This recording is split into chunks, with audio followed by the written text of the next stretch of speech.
हमारे आज के मुख्य अतिथि है आदरणीय प्रदीप राज वर्मा जी, और ये इटारसी जिला नर्मदापुरम मध्य प्रदेश से है।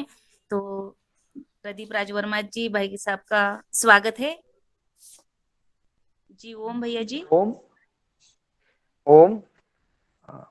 मैं सबसे पहले तो सदन को बहुत बहुत साधुवाद देना चाहता हूं कि मुझे दोबारा मुख्य अतिथि बनने का मौका मिला है और आप सबका मैं आभारी हूं। बहुत धन्यवाद। और मैं बहुत जल्दी अपना उद्बोधन शुरू करता हूं। तो आज जो जिस विषय पे मैं बात करूंगा, सबसे पहले तो मैं जैविक खेती के आध्यात्मिक स्तंभ क्या हैं उन पे बात करूंगा। फिर अभी 2-4 दिन पहले हमारी बात चल रही थी रामकृष्ण रघुवंशी जी से। मेरी आवाज आ रही है ना? हाँ जी, आ हाँ रही है आवाज। जी। आ तो रही है सर। रामकृष्ण रघुवंशी से जो बात चल रही थी कि आदिवासी लोग जो क्वार्टज पत्थर से मतलब कीट नियंत्रण करते हैं, उस पर भी बात करेंगे। इसके बाद लाभदायक फसल किस व्यक्ति को कौन सी हो सकती है, वो आदिवासी लोग किस तरह से उस पर काम करते हैं।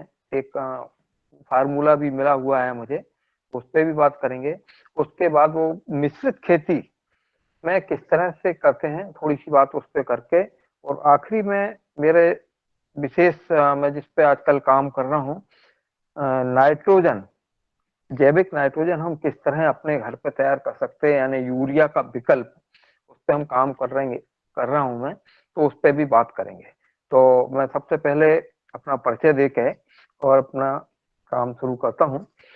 मैं अपना परिचय में ये दे रहा हूं कि मेरा जन्म है सन 1956, 15 फरवरी। बीएससी ऑनर्स की डिग्री मैंने की थी रीजनल कॉलेज भोपाल से। पहली नौकरी मैंने 1 माह की थी सिर्फ अग्नि सुरक्षा अभियान में। दूसरी नौकरी 2 माह करी मैंने शिक्षक के रूप में। तीसरी नौकरी मैंने 7 साल करी डिप्टी इंजीनियर में उससे।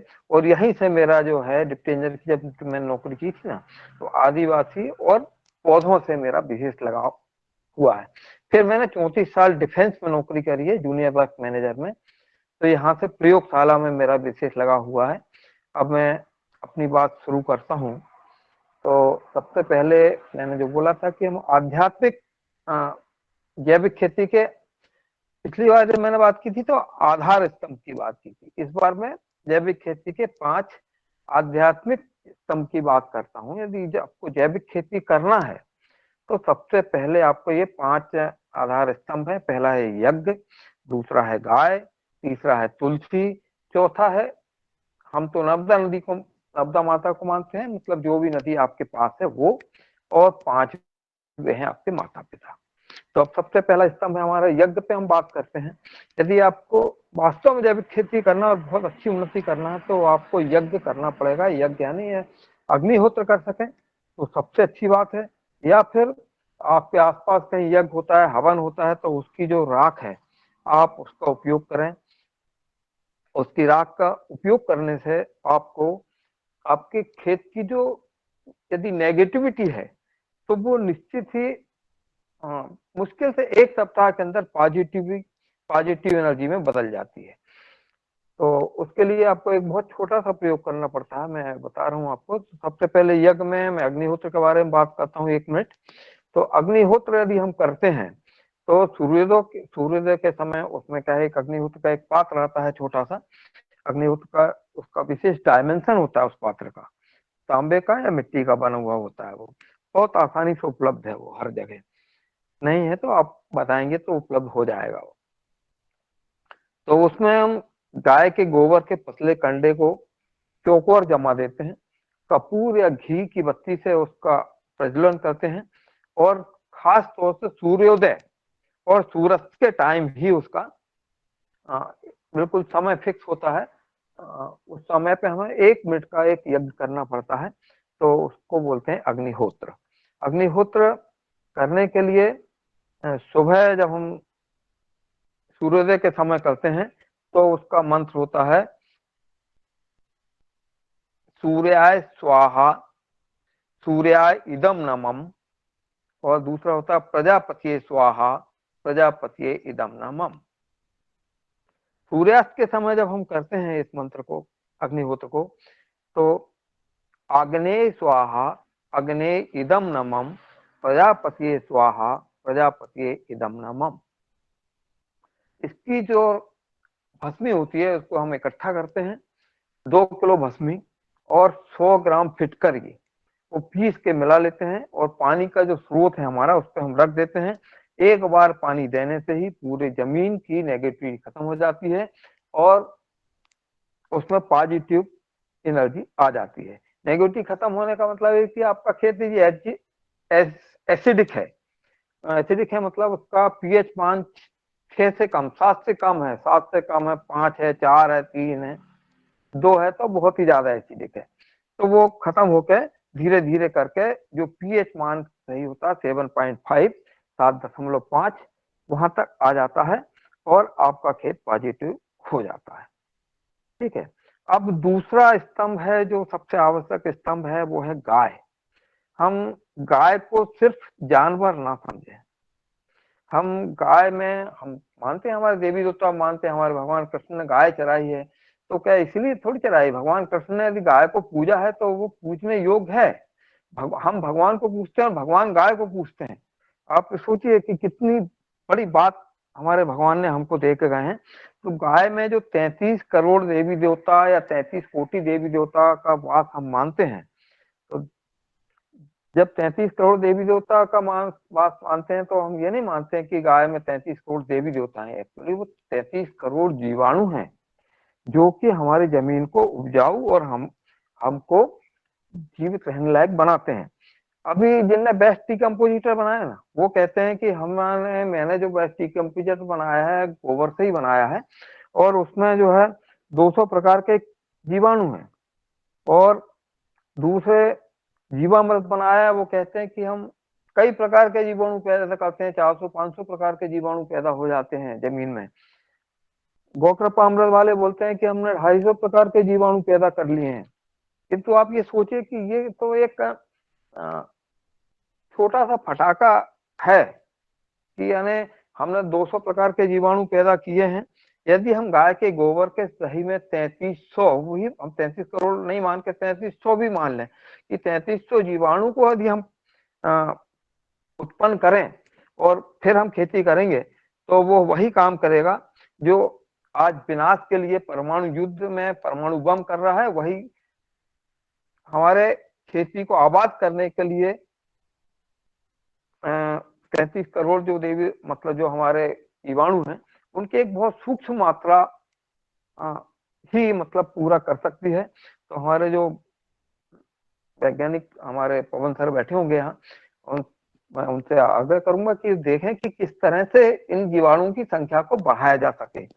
अभी रूसी वैज्ञानिकों ने एक बात और सिद्ध की है कि सिर्फ एक गोबर ही एक ऐसी चीज है, गोबर ही एक ऐसी चीज है जो परमाणु विनाश को रोक सकती है। बाकी दुनिया में ऐसी कोई भी चीज नहीं है जो परमाणु विकिरण को सोख सके। तो आपको पता होगा कि अभी बहुत से जहाँ जो रूस यूक्रेन युद्ध जो चल रहा है वहां पर बंकर बनाए जा रहे हैं और देसी गाय के गोबर से उसको लीपा जा रहा है। ये यूज है। अच्छा, इस सिस्टम को खत्म करके हम तीसरे स्तंभ पे आते हैं, नर्मदा या आपके आस पास जो भी नदी है, क्योंकि हमारे इसमें ऑल इंडिया के लोग जुड़े हुए हैं, तो उसको सिर्फ एक नदी नहीं मानेंगे आप, वो एक जीवन दायिनी शक्ति है। इसका हर कंकर संकर होता है, कोई भी नदी हो। तो आप सर्वे करा लेना नर्मदा मैया के दोनों किनारे में। बाकी नदियों का तो मुझे नहीं मालूम, क्योंकि मैं नर्मदा के किनारे नर्मदापुरम का रहने वाला हूँ। नर्मदापुरम ही के बारे में मैं थोड़ी बात करता हूँ। आप सर्वे करा के देख लीजिए कि नर्मदा मैया के दोनों किनारे, उत्तर किनारा और दक्षिण किनारा से 10 किलोमीटर की दूरी तक जो उपज होती है वो बहुत कम खाद में और बहुत ज्यादा उपज होती है, और खास तौर से उसका स्वाद बहुत बेमिसाल होता है। उसका एक उदाहरण है हमारे नर्मदा किनारे की तुअर की दाल। अरहर की दाल जो है, जिसने भी एक बार नर्मदा के 5 से 10 किलोमीटर की दूरी की खा ली है, मैं दावे के साथ कह सकता हूं कि वो दोबारा हमेशा उसी को मांगेगा। अब चौथे स्तंभ पे आता हूं मैं, तुलसी। तुलसी एक साधारण पेड़ नहीं है। ये लगभग 10 साल पहले मेरे यहाँ पे एक संत आए थे महाराष्ट्र से। तो उन्होंने मुझे एक चीज बोली थी, मैं उसका प्रैक्टिकल नहीं है मेरे पास कुछ, किंतु उन्होंने बोला था कि तुलसी और पीपल एक ऐसे वृक्ष हैं जो 24 घंटे ऑक्सीजन छोड़ते हैं, और यदि खेत में ऑक्सीजन का लेवल ज्यादा हो जाएगा तो मैं समझता हूँ कि ज्यादा उपज होना लाजमी काम है। अभी कुछ दिन पहले मेरे एरिया के एक माने हुए वैद्य हैं, प्रदीप पटेल सेमरी वाले, वो भी मेरे खेत पे आए थे, और मेरे खेत पे जगह जगह उन्होंने तुलसी देखी थी, मैंने हर लाइन में एक तुलसी का पौधा जरूर लगा रखा है, सिर्फ इसलिए कि वो संत जी ने मुझसे बोला था। तो उन्होंने वो बहुत पसंद हुए प्रदीप भैया, और उन्होंने कहा यार तुमको तो खेती में ज्यादा मेहनत करने की जरूरत ही नहीं पड़ती होगी, तुलसी माता आपके लिए सब कुछ कर रही है। तो ये भी एक शोध का विषय है। हाँ, पांचवा स्तंभ है जैविक खेती में माता जी और पिताजी। आपके हमारे जो माता पिताजी हैं वो कोई साधारण इंसान नहीं है। साधारण इंसान उन्हें समझिए मत, साधारण प्रभु है ना, माता पिता साक्षात प्रभु का रूप है। और जिन्होंने, मेरा अपना अनुभव है ये, कि जिन्होंने अपने माता पिता की या सास ससुर की सेवा की है, उनका जीवन बहुत उन्नति, मतलब एकदम उन्नति करते रहता है, एकदम उन्नति करते ही रहता है, उन्हें अपने जीवन में किसी प्रकार का कष्ट होता ही नहीं है। तो हालांकि ये अभी जब हम जैविक खेती की बात कर रहे हैं और माता पिता की बात कर रहे हैं, किंतु ये सब एक दूसरे से रिलेटेड हैं। यदि आप माता पिता की सेवा करेंगे तो निश्चित धरती माता है, और आप उनकी सेवा करेंगे और आपकी खेत में उपज ज्यादा होगी। अब मैं आ जाता हूँ जो विशेष, मतलब मेरा प्रिय आज का विषय मैंने चुन के रखा था, कि अपन रघुवंशी जी, आदरणीय रघुवंशी जी होंगे तो उन्होंने पिछले 2-3 में बार पहले बोला था कि क्वार्टज पत्थर को वो लोग त्रिकोणा ऐसा जमाते हैं और चौकोर भी जमाते हैं। तो आदिवासी जो जिस तरह से खेती करते हैं उस पर मैं थोड़ा सा चर्चा करना चाहूंगा। वो नया खेत जब बनाते हैं ना, तो खेत में सिर्फ एक बार, हर बार खेत को नहीं जलाते हैं वो, सिर्फ खेत को, कचरा को पहली बार एक बार जलाकर खेत को समतल करके फिर बुआई करते हैं। तो जैसे अग्निहोत्र के भस्म में हम जो काम करेगी ना, मैं समझता हूँ वही काम वो खेत को जलाने से भस्म यानी राख का रूप उपयोग करते हैं और होता है। अब हम आ रहे हैं चकमक पत्थर पे। चकमक पत्थर का जो उपयोग होता है कि कीटनाशक के रूप में, ऐसा माना जा रहा है कि आदिवासी लोग, मैंने 40 साल पहले देखा था ये, तब तो मैंने कोई संज्ञान लिया नहीं था क्योंकि मुझे खेती के बारे में ज्यादा ज्ञान था नहीं। मैं तो उस समय ये सोचता था कि नौकरी सबसे अच्छी है, नौकरी करेंगे, और फॉरेस्ट की नौकरी तो मेरा ड्रीम था, तो फॉरेस्ट की नौकरी में चला गया। मैंने वहां देखा कि वो लोग चारों मेड़ के जो चारों कोने पे चकमक पत्थर को बीन के, जिसको चकमक पत्थर को हम आज की भाषा में क्वार्टेज पत्थर बोलते हैं, तो चकमक पत्थर को बीन के और उसको एक त्रिकोण बनाते थे, वो लगभग 6 इंच नीचे उसको गड़ा देते थे। बीच में, खेत के बीचों बीच एक बड़ा चौकोर बनाते थे वो उन्हीं चकमक पत्थर का। वो मैं समझता हूँ कि कम से कम 5 बाई 5 फीट का बनाते थे, और वो भी नीचे उसमें पत्थर गड़ा देते थे, और एक कीटनाशक रूप में इसका उपयोग होता था। मैंने अभी आपको बताया कि मैंने 7 साल अपने मतलब उसमें गुजारे हैं इंजीनियर के रूप में। तो उसके अलावा मैंने 15 साल लेबोरेटरी में भी, प्रयोगशाला में भी, मतलब जब मैं डिफेंस में था तो लेबोरेटरी में पोस्टिंग थी मेरी, और 15 साल मैंने प्रयोगशाला में प्रयोग किया। जब रामकृष्ण भैया ने मुझे बताया था उस दिन की भैया वो चकमक पत्थर से कीट नियंत्रण होता था, तो मैंने उस पर बहुत मनन किया, बहुत अध्ययन किया, तो मैं इस निष्कर्ष पे पहुंचा कि वो चकमक पत्थर से कीट नियंत्रण से कम निमेटोड नियंत्रण ज्यादा होता होगा। वो क्यों होता होगा? क्योंकि कीट नियंत्रण के लिए वो दूसरी विधि भी अपनाते थे जो मैं आगे आगे चल के बताता हूँ, किंतु निमेटोड ऐसे होता होगा उसमें कि जब खेत एसिडिक हो जाता है तो उसमें थोड़ी एसिड की मात्रा आ जाती है। यदि पवन सर होंगे यहाँ पे तो मैं एक फार्मूला मैंने डेवलप किया तो बता रहा हूँ मैं। तो जब एसिडिक हो जाता है तो मैंने प्रयोगशाला में बहुत प्रयोग किया है कि हम लोग चकमक पत्थर में हाइड्रो सल्फ्यूरिक एसिड या हाइड्रोक्लोरिक एसिड यानी जिसको नमक का तेजाब कहते हैं वो डालते थे और टाइट्रेशन करते थे। उससे हाइड्रोजन सल्फेट H2S गैस निकलती थी। तो मैं ऐसा मान रहा हूँ कि वो जो चकमक पत्थर वो लोग गड़ाते थे तो उससे बहुत एसिडिक तो खेत हो ही जाता है, बहुत छोटी मात्रा में हाइड्रोजन सल्फाइड गैस निकलती होगी और वो कीट नियंत्रण और निमेटोड में फायदेमंद होती होगी, ऐसा मेरा मानना है। अच्छा, कौन सी फसल किसके लिए, तीसरा पॉइंट आ रहा है कि कौन सी फसल किसके लिए किस वर्ष अच्छी होगी, इसका एक प्रयोग आदिवासी लोग करते हैं। वो बहुत छोटा सा प्रयोग है, मैं आपके साथ शेयर करना चाह रहा हूँ। वो शरद पूर्णिमा की रात में, वो विशेष एक ही दिन करते हैं वो प्रयोग। शरद पूर्णिमा की रात में 12 बजे से 4 बजे तक उस प्रयोग को करते हैं वो। शरद पूर्णिमा की रात में रात के 12 बजे कौन कौन सी फसल अगले साल बोनी है पूरे साल में, वो उसके 10 ग्राम या एक मुट्ठी अनाज वो ले लेते थे। और उनको एक ही तरह की, या तो मिट्टी के बर्तन में रखते थे, मोस्टली तो धातुओं के बर्तन में रखते थे। मुझे अच्छी तरह याद है कि उनके पास लोहे के छोटे छोटे कटोरे होते थे, उसमें एक मुट्ठी अनाज रख देते थे वो ठीक रात के 12 बजे। और ठीक रात के 12 बजे रखने के बाद सुबह 4 बजे वो उनको निकाल के उसको एक कपड़े पे बिछाते थे और फिर उसको तौलते थे। वो उनके पास एक छोटी तराजू होती थी जिसमें पत्थर का बांट होता था, उसको तौलते थे वो। और जिस फसल का वजन सबसे ज्यादा, जिस बीज का वजन सबसे ज्यादा आता था, 10 ग्राम रखा पानी में तो बराबर सोखा उनने, तो जिसमें सबसे ज्यादा वजन सोखा उसको वो ये मानते थे कि इस साल इस फसल का उपयोग करना है, इसकी उपज सबसे ज्यादा होगी। अब और एक पॉइंट आता है, वो जो कीट नियंत्रण की बात करते थे आदिवासी लोग, तो अभी अपन ने बात की थी कि वो क्वार्टज पत्थर को चारों कोनों पे लगाते थे और बीच में भी एक करीब 4x4 का एक चौकोर बना के वहां क्वार्टज पत्थर रखते थे। वो जहाँ बीच का जो क्वार्टज पत्थर रखते थे उसमें वो एक करीब करीब 2 फीट नीचे एक मटकी गड़ाते थे।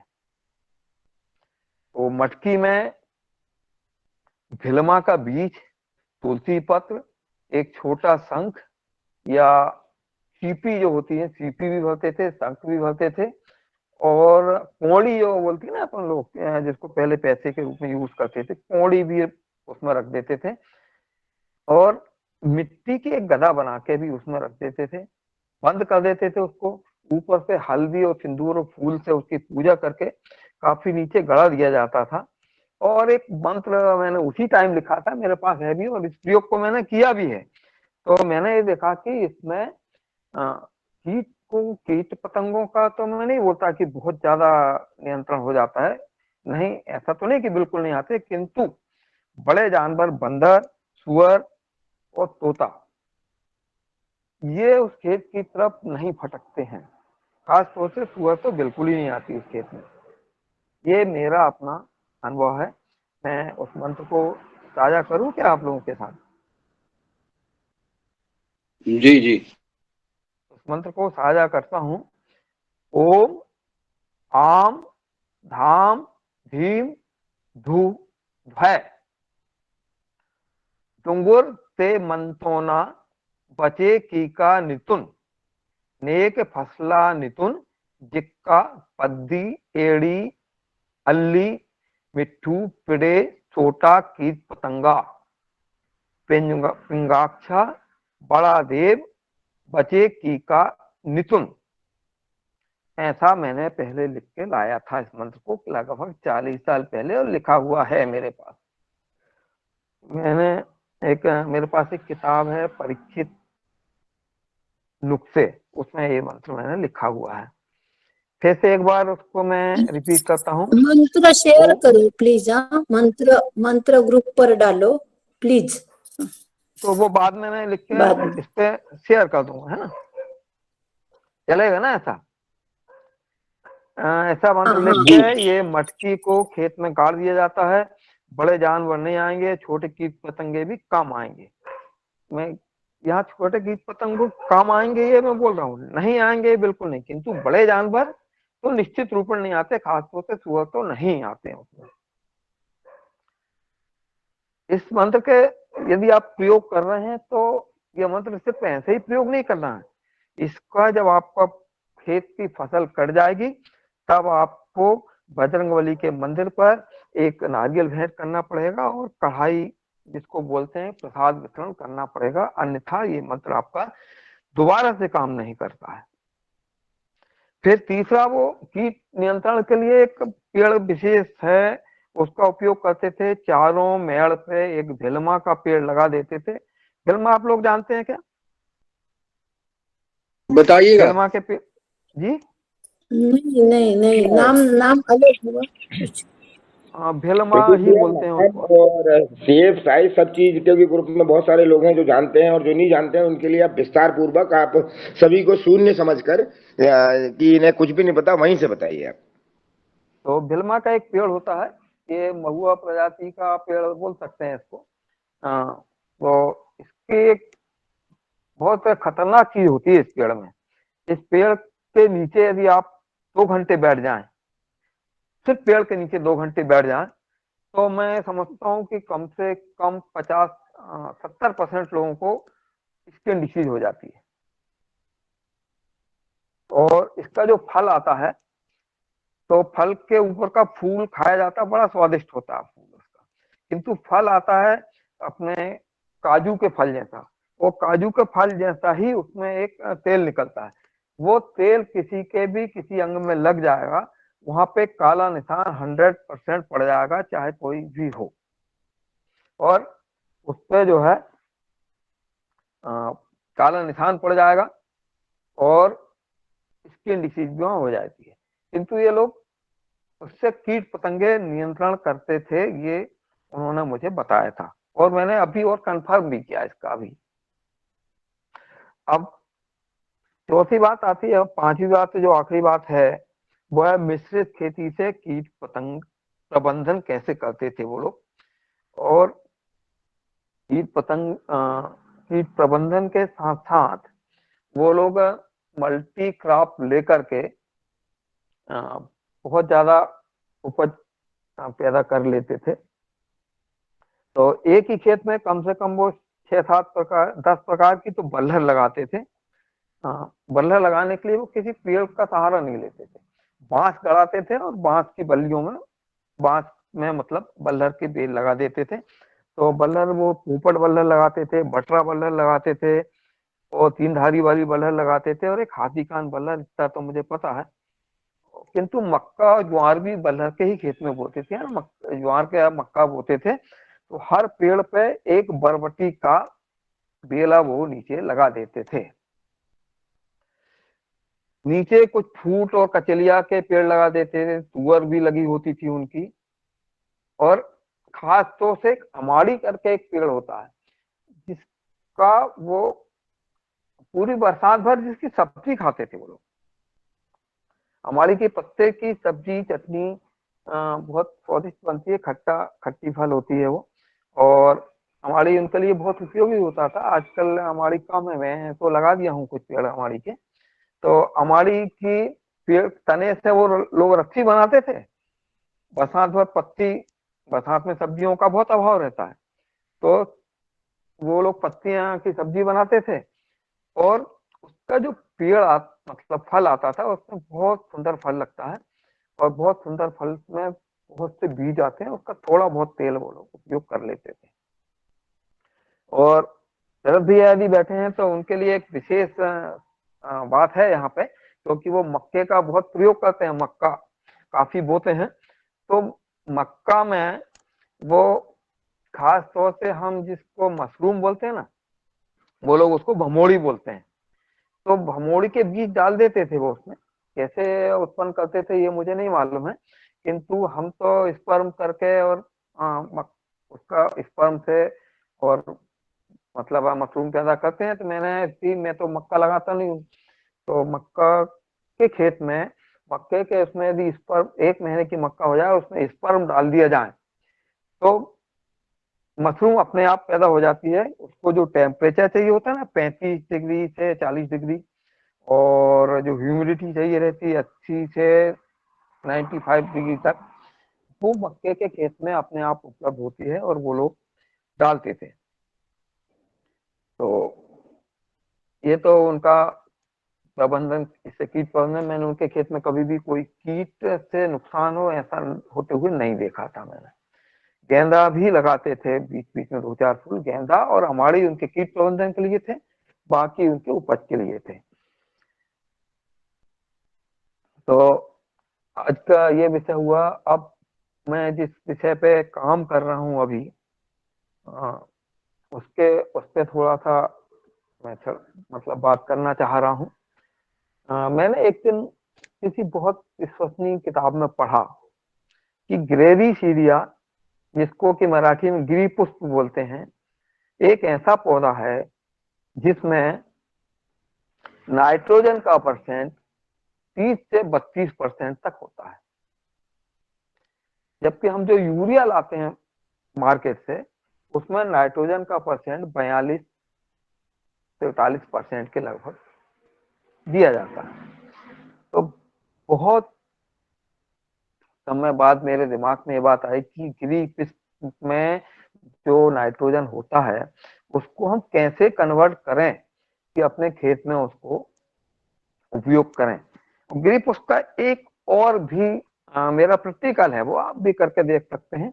गिरी पुष्प यदि आपके खेत में लगा है और आपने उसके फूल को रख दिया इधर उधर, तो चूहे का नियंत्रण 100% हो जाएगा। आपके खेत में चूहे बिल्कुल नहीं आएंगे। ये प्रैक्टिकल में कर चुका हूँ। तो गिरी पुष्प से यूरिया और कीट नियंत्रण है। चूहा भी हमारे फसल को बहुत ज्यादा नुकसान पहुंचाते हैं, तो ये हो सकता है। तो मैंने गिरी पुष्प पे अभी मेरे पास बहुत से पेड़ तैयार करने की कोशिश की थी, नहीं हो पाए। एक ही पेड़ तैयार हुआ है, और एक ही पेड़ में मैं समझता हूँ कि एक साल में, पूरे साल यदि हम उसकी 3 बार प्रूनिंग करके और पत्तियां इकट्ठी करेंगे तो 1-8 क्विंटल पत्ती या 50 किलो से लेकर 1 क्विंटल तक पत्ती 2 साल के बाद भी देने लगेगा। मैं अभी जो प्रयोग कर रहा हूँ उस पर ग्लेरिसीडिया की पत्ती के साथ एंजाइम बना रहा हूँ। एंजाइम देखता हूँ शायद अभी बना कुछ भी नहीं है, सिर्फ बना के उपयोग करने का मैंने शुरू किया, क्योंकि मेरा पेड़ ही अभी तैयार हुआ है। तो एंजाइम का तो फार्मूला है कि 1-10-30 का, 1 भाग वो चीज चाहिए जिसका आपको एंजाइम बनाना है, 10 भाग आपको गुड़ डालना है उसमें, और 30 भाग उसमें पानी मिक्स करना है। तो ये इसको फिर डालने के बाद 3 महीने कम से कम रख दिया जाता है, 45 दिन तो कम से कम रखा जाता है। तब 45 दिन के बाद एंजाइम शुरू हो जाता है बनना, और 3 महीने में बन के पूरा कंप्लीट हो जाता है। बीच बीच में उसको हिला के उसकी जो उसमें मीथेन गैस बनती है वो निकाल दी जाती है। दूसरा मैं जो प्रयोग किया हूँ बहुत छोटे रूप में है, वो ग्लेरिसीडिया की पत्तियों के साथ मिट्टी और गोबर के साथ कंपोस्ट बना रहा हूँ मैं। तो उस कंपोस्ट का कितना उपयोग होगा, मतलब किस तरह से वो नाइट्रोजन में कन्वर्ट होगी या नहीं होगी, ये शोध का विषय, और वैज्ञानिक लोग बैठे हैं, हमारे वरिष्ठ वैज्ञानिक लोग, तो उस पर कुछ मार्गदर्शन देंगे तो बहुत अच्छा लगेगा मुझे। तीसरा, ग्लेरिसीडिया की पत्ती, मिट्टी और गोबर के साथ मैंने कुछ केचुए भी डाल के वर्मी कंपोस्ट बनाने की कोशिश की है। तो मैं एक्चुअली वर्मी कंपोस्ट में कभी भी ज्यादा सफल नहीं हुआ हूँ, क्योंकि मैंने कभी उस पर बहुत ज्यादा विचार किया नहीं है, किंतु इस बार किया है। देखते हैं इसके क्या रिजल्ट आते हैं। ग्लेरिसीडिया को मैंने बेस्ट डिकम्पोजिटर के साथ भी मिक्स करके तरल खाद बना रहा हूँ, और देखता हूँ कि क्या होता है।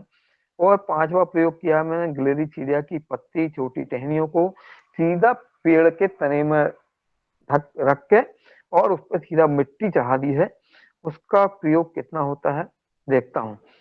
हमारे ग्रुप के गुरु पवन सर जी होंगे तो मैं उनसे अनुरोध करूंगा बार बार कि ये ग्लेरिसीडिया के ऊपर मुझे कुछ मार्गदर्शन हो तो देने, मतलब जरूर देंगे वो।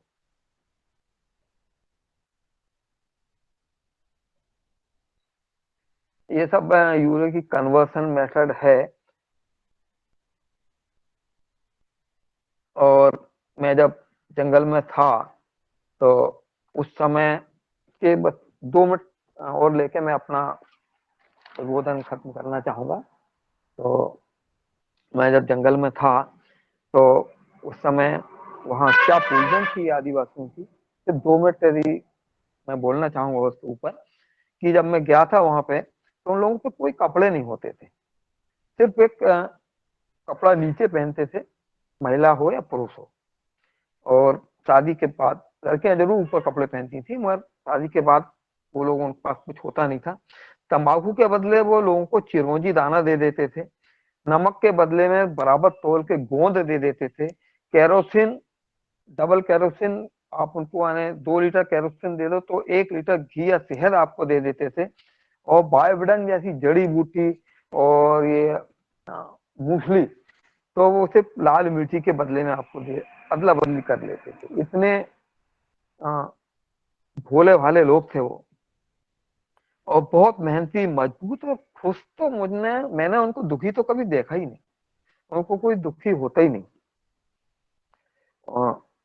किंतु मैंने उनके लिए कुछ बहुत प्रयोग किए थे और वो मुझे बहुत प्यार करने लगे थे। तो जब मैं वहाँ की नौकरी छोड़ के डिफेंस की नौकरी में आया तो वो ग्रीष्मकालीन राजधानी यहाँ हो जाती थी अपने पचमढ़ी में। तो करीब 150 से लेकर 200 आदमी गए थे हमारे वर्तमान चीफ मिनिस्टर के पास में, साहब हमारा डिप्टी इंजन हमको वापस ला के दो।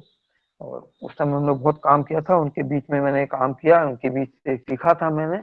और जड़ी बूटियां भी मैंने उनके बीच में काफी जड़ी बूटियों का ज्ञान प्राप्त किया था मैंने उसको लिपिबद्ध भी किया है भी। और खास तौर से एक बताना चाहूंगा कि वो कैंसर के ऊपर एक जड़ी का उपयोग करते थे और वो जड़ी उन्होंने मुझे भी बताई थी। तो मैं मंच के माध्यम से पतंजलि को वो जड़ी के बारे में बताना चाहूंगा। वो जड़ी जो है ये अपने, जब लक्ष्मण जी को शक्ति लगी थी उस समय संजीवनी बूटी लाए थे, तो 8 संजीवनी कहलाती है, उनमें से एक जड़ी है वो। और आज का उद्बोधन मेरा इतना ही है, तो मैं अपनी बात समाप्त करता हूँ। यदि इस विषय में किसी भी विषय में कोई आप क्वेश्चन है तो आप पूछ सकते हैं। धन्यवाद, मंच ने मुझे आज फिर से मौका दिया है। ये मेरे लिए बहुत गौरव की बात है, मेरे लिए बहुत सम्मान की बात है। और मैं उनको तो मेरी मतलब खेती के लिए मैच नहीं करती अभी 66 साल की उम्र में, फिर भी मैं लगा हूँ। और मैं एक चीज और बताना चाह रहा हूँ कि मैं आज से 2 साल पहले, यानी जब मुझे कोरोना हो गया था और 70 से 80, 70-75% मेरे डैमेज हो गया था मेरा, तो ये योग ही था जिसने मुझे, डॉक्टर ने मुझे बोल दिया था मेरे बच्चे को, भाई इनको घर ले जाओ, इनकी बचने की कोई संभावना नहीं है, यानी मृत घोषित कर दिया था। और मेरे बच्चे को मैं आज का श्रवण कुमार कहता हूँ, उसने श्रवण कुमार बन के मुझे वापस लाया। मैं आप लोगों के बीच में हूँ, ये कुछ पर्सनल बातें भावुकता में मैं भूल गया हूँ, तो यदि यहाँ नहीं बोलने लायक हो तो मुझे क्षमा कीजिएगा। मैं अपना बहुत उद्बोधन सुंदर, समाप्त करके प्रणाम करता हूँ सब। अरे बहुत सुंदर, बहुत सुंदर साहब, बहुत सुंदर, बहुत बहुत सुंदर। बहुत सुंदर, बहुत सुंदर।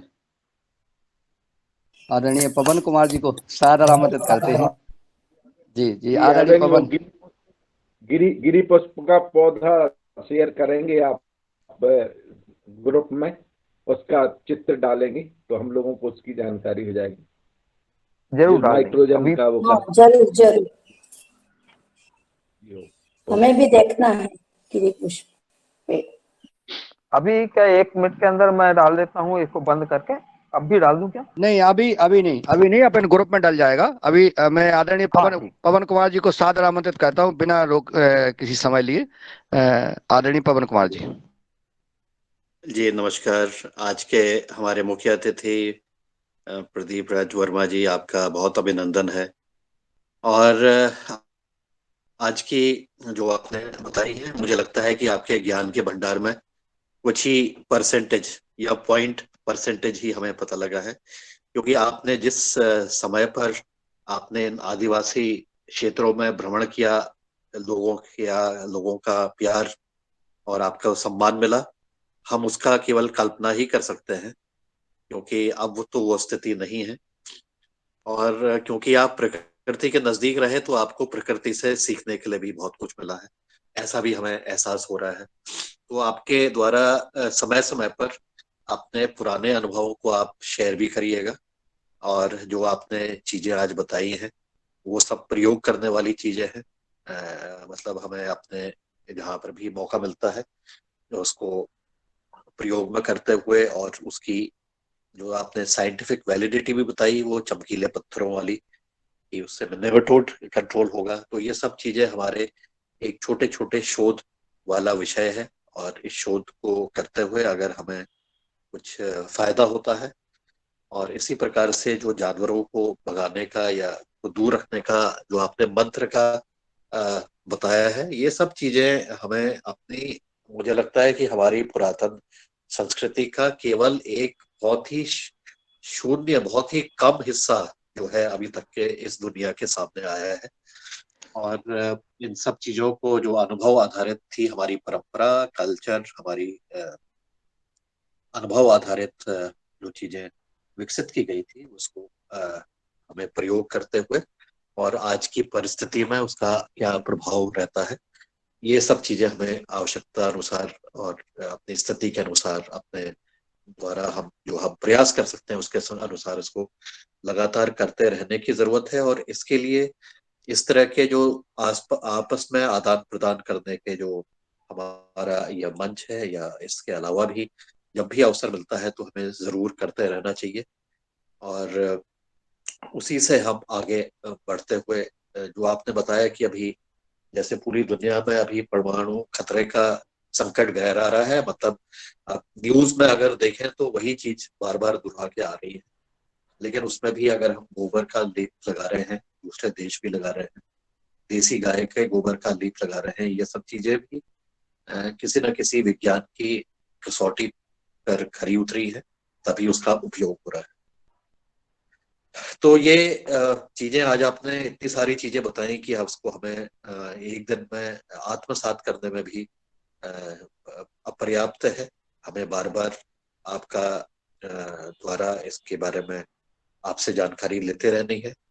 और मुझे याद है कि मेरी आपके साथ जब इटारसी में मुलाकात हुई थी, तो आपने मुझे वो शादी का कार्ड दिया था, मैंने उसको संजो के रख रखा है।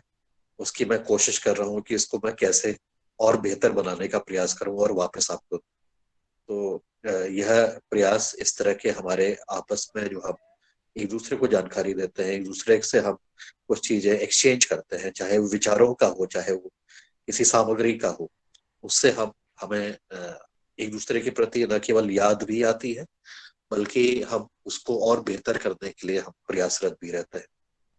तो आपके द्वारा आज ये बहुत ही अमूल्य आपने अपने अनुभव बताए हैं, और आशा है कि इसको हम जारी रखेंगे। जो भी इस तरह के वनस्पतियां जो आपने जिज्ञासा उसके बारे में जाहिर की है, उसके बारे में भी आप ग्रुप में डालेंगे, और उसके बारे में भी हम जानकारी लेने का प्रयास करते हैं। मैं भी यहाँ से उस वनस्पति के बारे में और जानकारी लूंगा, और आपके पास वापस पुनः पहुंचने का प्रयास करेंगे। तो आपके प्रयासों को बहुत बहुत धन्यवाद, और इतनी सब जानकारी हमें देने के लिए आपका बहुत अभिनंदन है। इसी प्रकार से आज की हमारी योग शिक्षिका ने भी बहुत अच्छे तरीके से आज योग तो कराया ही, लेकिन साथ में एक्यूप्रेशर के ऊपर जो बहुत सारी चीजें पूरे उत्साह के साथ बताई है। तो आशा है कि उनका भी कल हम उद्बोधन फिर से सुनेंगे, और जो चीजें हमें अभी गैप आ गई है या जो प्रश्न रह गए हैं उसको भी कल उनको भी एड्रेस किया जाएगा। तो ऐसा आज के हमारे सत्र बहुत अच्छे तरीके से संपन्न हुआ, बड़ा मजेदार रहा, बहुत ज्ञानवर्धक रहा, और यही इसी तरह से हम आगे बढ़ते रहेंगे। इतना आज कहते हुए आज समय काफी हो गया है, मैं अपनी वाणी को विराम देता हूँ। सभी को धन्यवाद। नमस्कार। सर धन्यवाद। आधा मिनट का समय और जी लेके एक चीज बताना चाह रहा हूँ मैं जी कि वो जो जी जी मंत्र लिखा था उन्होंने, तो उसमें मैंने देखा है कि वो दो देवताओं को वो आवाहन करते हैं। मैं बड़ा देव जो लिखा है, वो बड़ा देव ये शंकर जी को मानते हैं। और एक वृक्ष होता है साज का वृक्ष, साज के वृक्ष को बड़ा देव मानते हैं। और कोई भी आदिवासी साज के वृक्ष, यदि उसने कोई गड़बड़ काम किया है और साज की पत्ती उसके हाथ में दे देते हैं हम, और उससे बोलते हैं कि तू कसम खा के बोल कि तूने ये काम नहीं किया, तो वो कितना ही बड़ा, यदि उसने मर्डर भी किया है या किसी की लड़की भाग के ले गया है या कुछ भी किया है, तो वो निश्चित रूप से सही बोल देता है। साज का पत्ता पकड़ के वो झूठ नहीं बोलते। ये उनकी संस्कृति की एक विशेषता है। तो वो जो मंत्र है उसमें वो पिंगाक्ष का मतलब होता है, हनुमान जी का एक नाम है पिंगाक्ष, और बड़ा देव, दो लोगों को वो लोग आवाहन करते हैं। बहुत सुंदर, बहुत सुंदर। क्या जानकारी है आपके पास, अद्भुत। अभी तो पूर्ण नहीं हुआ है जैसा आदरणीय पवन सर जी कह रहे हैं। मैं चाहता हूं कि अभी आपका और मार्गदर्शन मिले। मैं डॉक्टर किशोर दुबे जी को आमंत्रित करता हूं। जी धन्यवाद मुनीलाल जी, आज की कक्षा बहुत अच्छी रही। जो बहन जी ने क्लास लिया था वो तो भी अच्छा ही रहा, एक्यूप्रेशर से जानकारी के लिए। और हमारे मुख्य अतिथि प्रदीप जी, जिन्होंने ज्ञान का भंडार खुला किया है, और मतलब हिमनक की तरह से बहुत 1% ही आया है, बाकी तो सब उनके पास में है। कुछ बिंदुओं पे मैं बात करना चाहता हूँ। प्रदीप जी ने जैसा कहा कि मैं तो वनस्पति विज्ञान का भाई अध्यापक हूँ, छात्र हूँ। तो ग्लिरिसिडिया जो है, ये ग्लिरिसिडिया नाइट्रोजन में ज्यादा मात्रा में उत्पाद करने वाली वनस्पति है। उसकी पत्तियों में, टहनियों में और फूलों में, बीजों में ज्यादा नाइट्रोजन होता है एक। तो इसलिए उसका तो रिकमेंडेशन इस प्रकार भी किया गया है कुछ इंडिजिनस वैज्ञानिकों ने कि इसकी पत्तियां भी अगर सॉइल में डाली जाए, फूल भी डाले जाए, तो निश्चित रूप से, और उसको अगर मिक्स किया जाए सॉइल के साथ में, तो भी जमीन की नाइट्रोजन की मात्रा बढ़ती है, नंबर एक। दूसरा, इसको रोडेंटिसाइड करके इसका पॉइजन है, तो इसके बीजों में, पत्तियों में और फूलों में पॉइजन है। ये पॉइजन जो है, ये पॉइजन से चूहे बिल्कुल नहीं आते। चूहे के बारे में, तो इसको अगर हम क्रश कर लेते हैं, और जैसा आटा है या चावल है, चावल के साथ में उबाल लेते हैं, और वो चावल यदि हम फैला देते हैं जो जहाँ पे चूहे के मतलब बिल होते हैं या रख देते हैं, तो निश्चित रूप से चूहे मर जाते हैं इसमें। तो इसमें पॉइजन है। हाँ, लेकिन साथ ही साथ उसकी एक अद्भुत मात्रा ये है कि ये गाय बैलों को लिए पॉइजन नहीं है। गाय बैलों के लिए फिर पॉइजन क्यों नहीं है? इसका एक वैज्ञानिक जो कारण है, क्योंकि चूहे का जो पॉइजन होता है, वो चूहे के पेट के लिए जो पॉइजन है, वो बैल गाय का जो स्टमक होता है, पेट होता है, उसके लिए बहुत नहीं के बराबर है।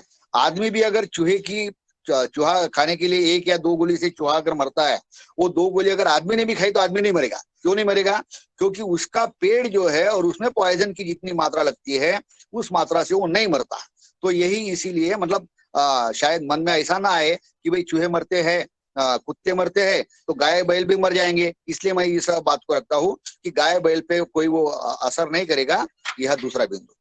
तीसरा बिंदु जो है, जो मैं आपसे अनुरोध करना चाहता हूँ कि आपने जिस किताब का जिक्र किया है कि जिसमें कई प्रकार के नुस्खे लिखे हैं और कई प्रकार के आपने फार्मूले भी लिखे हैं, मंत्र भी लिखे हैं, उस में जो अलग अलग वनस्पतियां और उसके नुस्खे जो है, वो यदि आप शेयर कर सके तो निश्चित रूप से उनको आज के परिप्रेक्ष्य में, जैसा पवन जी ने बोला है कि आज के परिप्रेक्ष्य में छोटे छोटे प्रयोग के माध्यम से उसके प्रयोग किए जा सकते हैं, और उनको आज की वैज्ञानिक परिभाषा में कितना संभव है और कितना उसको मल्टीप्लिकेशन किया जा सकता है, उसकी जांच पड़ताल करके हम किसानों तक पहुंचाने के लिए उसको प्रयास कर सकते हैं। अंतिम बिंदु जो मेरे इस सब पूरे अध्ययन में और चर्चा में जो आता है कि जैसी एलोपैथी और आयुर्वेद की ह्यूमन बीइंग के लिए बात है कि एलोपैथी का प्रचार प्रसार क्यों हुआ? क्योंकि उसके एक ही प्रकार के पौधे लगाना, एक ही प्रकार के मेडिसिन लगाना और उसको फैक्ट्री में मल्टीप्लिकेशन करना आसान होता है। आयुर्वेद का उस तरह से उतनी सब वनस्पतियां लगाना और उस पर अध्ययन करना, वो शायद जो अमेरिकन और यूरोपियन जो लोग थे उनको संभव नहीं था, इसलिए उस प्रकार का हुआ नहीं। लेकिन भारत में उसकी चलन बहुत रही। यही चीज पौधों के बारे में भी है, या खेती से जुड़ा हुआ है जो आयुर्वेद बोलेंगे हम। मुझे तो वही शब्द आता है कि कृषि आयुर्वेद करके, कि कृषि से जुड़े हुए जितने भी ये संकल्पनाएं हैं, पेड़ पौधे हैं, उनके क्या क्या परिणाम होते हैं, उनमें क्या क्या कितने इंसेक्टिसाइड्स होते हैं, उतना उसमें कितना नाइट्रोजन होता, कितना फास्फोरस होता, इसका जो गहन अध्ययन होना चाहिए वो नहीं हुआ है। तो इसलिए ऐसे प्रदीप जी ने कहे हुए जो बिंदु है, इन बिंदुओं को लेकर कम से कम हम कुछ छोटे मोटे अगर प्रयोग कर सके तो वो उसकी बहुत जरूरत है। और इन छोटे प्रयोगों के माध्यम से, हम छोटे कदमों के माध्यम से बड़े बड़े बड़ी मात्रा में किसानों तक पहुंच सकते हैं। तो इसलिए मैं फिर से प्रदीप जी से कहूंगा कि उनके पास में जो भी लिखित रूप में सामग्री यदि है और वो साझा करते हैं हम हमसे या पवन जी से, तो निश्चित रूप से उसको प्रयोग करने में हमको सुविधा होंगी। इन्हीं शब्दों के साथ में मैं मेरी वाणी को विराम करता हूँ। धन्यवाद। बहुत बहुत जी आदरणीय प्रदीप। मैं ये बोलना चाह रहा हूँ कि मेरे पास जो योग हैं वो परीक्षित योग हैं और वो स्वास्थ्य से संबंधित ज्यादा है, खेती से संबंधित उतने प्रयोग नहीं है मेरे पास। किंतु जो हैं वो मैं निश्चित साझा करूंगा, स्वास्थ्य संबंधी भी और खेती संबंधित भी। धन्यवाद। आदरणीय शरद वर्मा जी। जी ओम। आज सदन में सभी को कोटि कोटि प्रणाम। आज वर्मा जी ने जो मुख्य अतिथि के रूप में जो जानकारियां दी हैं वो बहुत महत्वपूर्ण जानकारियां हैं और उनको संजोना है। और वो बहुत प्रकृति के बहुत प्रेमी हैं वो, और उनको प्रकृति के काफी करीब भी हैं और बहुत बारीकी से किसी चीज का वो अध्ययन करते हैं। आज इतनी बड़ी सर्विस से कोई रिटायरमेंट होकर वो गांव में शहर में नहीं रह रहे, वो अपने गांव के नजदीक उन्होंने खेत में मकान बनाया है और प्रकृति का पूरा वो आनंद ले रहे हैं, प्रकृति का आनंद ले रहे हैं। और घर इतना बढ़िया बनाया। हम मुन्नीलाल सर जी के घर साथ गए थे तो उनको वहाँ हमने प्रकृति खाना खा के आए थे। इतना अच्छा लग रहा था कि मुन्नीलाल सर जी बोले कि यार यहाँ तो जाने की इच्छा ही नहीं हो रही, यहीं रहे अपन। तो बहुत बढ़िया उन्होंने प्रकृति का जो अनमोल फायदा है वो ले रहे हैं। खेत में रहने का बहुत अच्छा उनका है। और जो उन्होंने इतने साल के अनुभव हैं उनके, बहुत डीपली अनुभव हैं उनके, जंगलों में फॉरेस्ट सर्विस करी है उन्होंने, बहुत सारी उनको अथाह जानकारियां हैं। वो थोड़ी थोड़ी जानकारी देते हैं लेकिन उनके पास अथाह जानकारियां हैं और वो बहुत इसमें परिपूर्ण है। और मैं उनका बहुत साधुवाद करता हूँ। उन्हें हमेशा एक हमारे क्षेत्र का लीडरशिप मान के उनको प्रकृति के रूप में हमेशा उनको याद करते हैं। हम हमेशा उनसे बात करते हैं। ऐसा कोई दिन शायद ही जाता हो एक दो दिन में जो बात उनसे नहीं होती हो। जी ओम। धन्यवाद आदरणीय शरद वर्मा जी। और जैसा कि आपने आदरणीय प्रदीप राज वर्मा जी के बारे में बताया, जितना कहें उतना कम है। मेरे पास तो शब्द नहीं है इनकी महानता के लिए, इनकी सोच के लिए। और ये कोई नहीं कह सकता है कि आप इतने बड़े उस पे ओहदे पे रहे हो, इतना रिसर्च किया है। आपने कभी हम सबको ऐसा प्रस्तुतिकरण नहीं दिया है। एक साधारण रूप में, एक आत्मीयता के साथ जब इटारसी में कार्यक्रम हुआ, आपने कहा इन सबका हम मेहमानों का भोजन कराएंगे।